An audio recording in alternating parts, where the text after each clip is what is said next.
Hello, plus one students. We are discussing some basic concepts of chemistry. Until now, we have discussed about the matter. Matter, you know, anything which occupies space and has mass. So we have discussed the classification, physical and chemical. And in physical classification, solid, liquid, gas. And chemical classification में मैंने आपको बताया कि जो हम matter है हम दो तरीके से डिवाइड कर सकते हैं, pure substances and mixtures. Mixture again into homogeneous and heterogeneous, and pure substances into elements and compound. Compounds again of two type, inorganic and organic, and elements again metal, non-metals and metalloid. Metals और non metal के बीच में जिसकी properties होती हैं वो metalloids होते हैं. Now we will discuss about the laws कि लॉज कौन से हैं. कि लॉ ऑफ केमिकल कम्बिनेशन में हम कई तरह के लॉज के बारे में पढ़ेंगे. जैसे सबसे पहले हमारे पास लॉ है law of conservation of mass, then law of definite proportion, then law of multiple proportion, law of reciprocal proportion, then Gay Lussac's law and Avogadro's law. तो सबसे पहले हमारे पास law of conservation of mass. तो आपको ये भी पता होना चाहिए कि कौन सा लॉ किसने दिया. तो law of conservation mass was given by Lavoisier. तो इसमें क्या चीज़ जो है, you will study the definition, I have given you notes, but mainly इसके बीच में बेसिक फंडा क्या है कि जब भी कोई फिजिकल और केमिकल चेंज होता है तो total mass of the reactant is equal to the total mass of the product. For example हम फिजिकल चेंज की एग्जाम्पल लेते हैं कि हमारे पास आइस है, तो हमने आइस ट्रे में आइस के क्यूब्स बनाए हुए हैं, उसका हमने वेट कर लिया. अब उसको हम फ्रीज़र से बाहर रखते हैं तो वो मेल्ट हो जाएगा, या उसको हीट करते हैं तो वो मेल्ट हो जाएगा. तो जो वाटर बनेगा उसी आइस ट्रे में अगर दोबारा से वेट करेंगे तो उसका वेट उतना ही होगा. इसका मतलब फिजिकल चेंज में total mass of the reactant is equal to total mass of the product. अब केमिकल चेंज में हमने मर्क्यूरिक ऑक्साइड की भी एग्जांपल दिया है. We can take another example also कि ये हमारे पास एक यू शेप ट्यूब है, लेंडोल्स ट्यूब. इसके पास दो लिम्स होते हैं और बीच में एक ब्रिज टाइप है. इसमें हमने एक में NaCl सोल्यूशन डाल दिया, एक में AgNO3 सोल्यूशन डाल दिया और ऊपर से हमने कॉर्क लगा दिया. इसको वे कर लिया. जब हमने वे कर लिया, अब हमने इस ट्यूब को टिल्ट किया. जब हम टिल्ट करेंगे तो एक सोल्यूशन दूसरे में मिक्स हो जाएगा.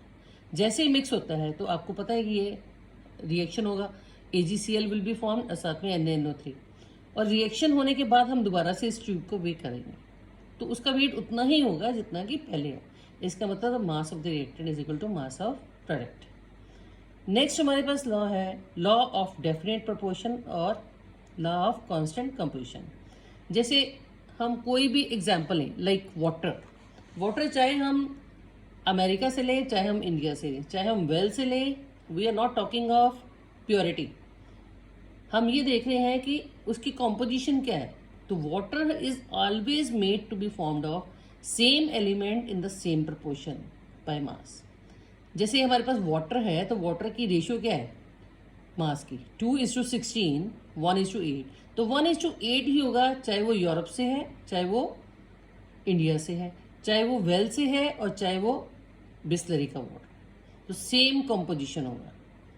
तो दिस इज कांस्टेंट कंपोजिशन और law of definite proportion. Next is law of multiple proportion.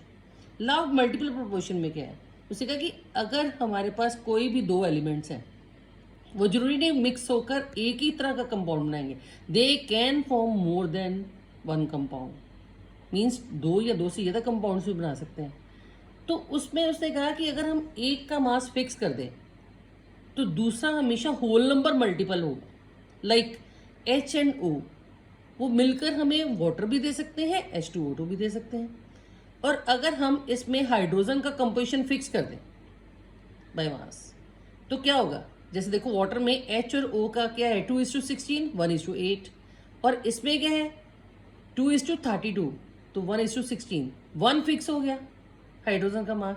तो 8:16 क्या है, 1:2. तो इसका मतलब क्या है कि अगर हमने एक का मास फिक्स कर दिया तो ratio of the masses of the other element must be in whole number multiple. This is law of multiple proportion. Then we want to discuss law of reciprocal proportion. Law of reciprocal proportion में क्या है कि उसने कहा कि हमारे पास suppose करो 3 elements हैं, इसमें से ये 2 एलिमेंट्स हैं, ये थर्ड एलिमेंट के साथ जिसका कि हमने मास फिक्स किया हुआ है उसके साथ मिक्सअप होकर ये कंपाउंड बनाते हैं. जैसे CH के साथ मिक्सअप होकर मीथेन बनाते हैं. और अगर हमने इस पे रेशियो लिया तो रेशियो क्या हुआ 12:4 3:1, तो हमने थर्ड एलिमेंट का रेशियो जो है मास बाय मास फिक्स कर लिया। ऐसे ही O ने भी H के साथ मिक्सअप होकर कंपाउंड बनाया H2O, उसमें भी हमने हाइड्रोजन का मास फिक्स कर लिया। तो दूसरों की रेशियो क्या आई 3:8। तो उसने कहा कि अगर वो आपस में कंबाइन कर लेते तब भी रेशियो सेम आती, जैसे C और O मिलकर CO2 बनाएंगे 12:32 3:8। यही इसका लॉ है कि उसने कहा कि ratio of the masses of the two element A and B which combine separately with the fixed mass of the third element C is either the same or whole number multiple of the ratio in which A and B directly combine with each other. This is law of reciprocal proportion. Next is Gay-Lussac law. Gay-Lussac law और of gaseous volume, उसमें उसने कहा क्या discuss किया कि अगर कोई भी मतलब गैसेस कंबाइन होती हैं, जैसे हाइड्रोजन और क्लोरीन कंबाइन होकर हाइड्रोजन क्लोराइड देती हैं, तो they always do so in the whole number multi, that is 1:1:2, मतलब ये फ्रैक्शन भी नहीं होती, ये हमेशा होल नंबर रेशियो में ही आपस में कंबाइन होंगे।